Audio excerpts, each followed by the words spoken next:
BJP দলৰ পৰা ticket লাভ কৰাৰ পাছতেই সঞ্জয় কিষাণ আৰু পুলক গোহাঁইক উষ্ম আদৰণি তিনিচুকীয়াবাসী।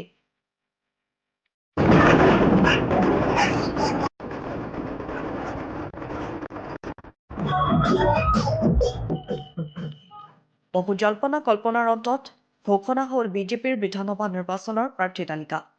চতুৰ্থবাৰৰ বাবে বিধায়ক সঞ্জয় কিষাণক নৱগঠিত মাকুম বিধানসভা সমষ্টিত আৰু বিজেপিৰ নেতা পুলক গোহাঁইক প্ৰথমবাৰৰ বাবে তিনিচুকীয়া বিধানসভা সমষ্টিত টিকট প্ৰদান কৰিছে। প্ৰথমে গুৱাহাটীৰ পৰা ডিব্ৰুগড় বিমানবন্দৰত উপস্থিত হোৱাৰ পাছতেই দুয়োজন প্ৰাৰ্থীকে দলীয় সমৰ্থকসকলে উষ্ম আদৰণি জনায়।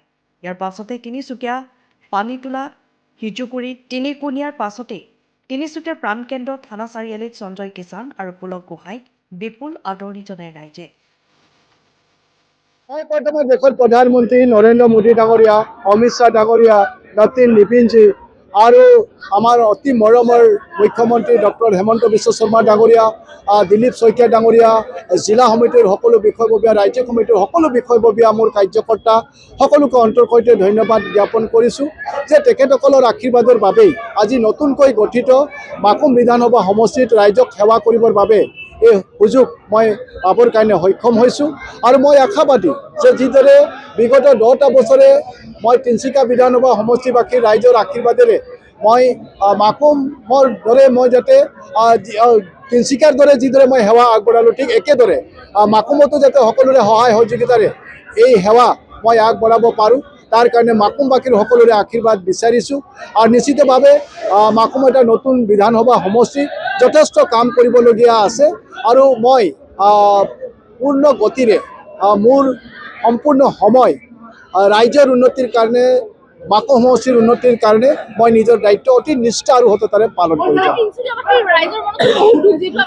নিশ্চিতভাৱে মই এই বেদনা হয়তো মৃত্যুলৈকে মই পাহৰিব নোৱাৰোঁ যে তিনিচুকীয়াবাসীয়ে বিগত 10টা বছৰে মোক যিদৰে মৰম চেনেহ দিলে, মোক যিদৰে আশীৰ্বাদ দিলে, এটা লেবাৰ কোৱাৰ্টাৰৰ পৰা আনি পেলাই মোক বিধায়ক বনালে, মোক মন্ত্ৰী বনালে আৰু ইমান সন্মান দিলে, মই এই কথা মৃত্যুৰ পাছতো হয়তো পাহৰিব নোৱাৰিম। আৰু সেইকাৰণে মই পুনৰবাৰ তিনিচুকীয়াবাসীৰ ওচৰত সদায় মই ঋণী হৈ থাকিম যে তেখেতসকলৰ এই আশীৰ্বাদ, এই মৰম মই কেতিয়াও পাহৰিব নোৱাৰোঁ। আৰু মই এইটো প্ৰতিজ্ঞাবদ্ধ যে তিনিচুকীয়াবাসীৰ সুখে দুখে সদায় এই সঞ্জয় কিষাণ থিয় থাকিব। নেতৃত্ব আৰু ৰাজ্যিক নেতৃত্বক আন্তৰিকতাৰে ধন্যবাদ জনাইছোঁ, যি আস্থা আৰু বিশ্বাসেৰে মোক ভাৰতীয় জনতা পাৰ্টী তিনিচুকীয়া বিধানসভা সমষ্টিৰ বাবে প্ৰাৰ্থিত্ব প্ৰদান কৰিছে। আৰু মই ভাৰতীয় জনতা পাৰ্টীৰ যি নীতি আৰু আদৰ্শ সেয়া সৰুগত কৰি তিনিচুকীয়াত বসবাস কৰা সকলো জাতি জনগোষ্ঠী ভাষা ভাষী লোকক তেওঁলোকৰ আস্থা আৰু বিশ্বাসেৰে সেৱা জনাই তেওঁলোকৰ কাৰণে কাম কৰাৰ কাৰণে দৃঢ়ভাৱে আগবাঢ়ি যাম। আৰু তিনিচুকীয়া সৰ্বাংগীন উন্নয়নৰ কাৰণে মই সৰ্বাংগীন সকলো প্ৰকাৰৰ প্ৰচেষ্টা অব্যাহত ৰাখিম। যিগৰাকী প্ৰতিদ্বন্দ্বী আছে কংগ্ৰেছ দলৰ পৰা ডেভিড ফুকন, তেখেতে এগৰাকী অসমীয়া হিচাপে আপোনালোকৰ মটক জনগোষ্ঠী হিচাপে তেখেতে প্ৰতিদ্বন্দ্বী আগবঢ়াব, কেনেধৰণৰ আপোনালোকে আগবঢ়াই? ভাৰতীয় জনতা পাৰ্টী এটি সাৰ্বজনীন দল। সকলো জাতি জনগোষ্ঠী ভাষা ভাষী লোকক, ভাৰতীয় লোকক নিৰাপত্তা দিয়া, সুনিশ্চিত কৰা, বিকাশৰ কাৰণে, ৰাষ্ট্ৰৰ বিকাশৰ কাৰণে কাম কৰা এটা দল হৈছে। গতিকে সেই দলৰ এজন মই সৈনিক। গতিকে সেই দলৰ যি নীতি আদৰ্শ আছে, সেই নীতি আদৰ্শৰে মই সকলো ইয়াত বসবাস কৰা বিভিন্ন জাতি জনগোষ্ঠী ভাষা ভাষী লোকক সৰুগত কৰি একত্ৰিত কৰি সমন্বয়ৰ দোলেৰে বান্ধি কাম কৰি যোৱাৰ কাৰণে প্ৰচেষ্টা অব্যাহত। কংগ্ৰেছৰ প্ৰাৰ্থীগৰাকী আপোনাৰ প্ৰত্যাহ্বান হ'ব নেকি?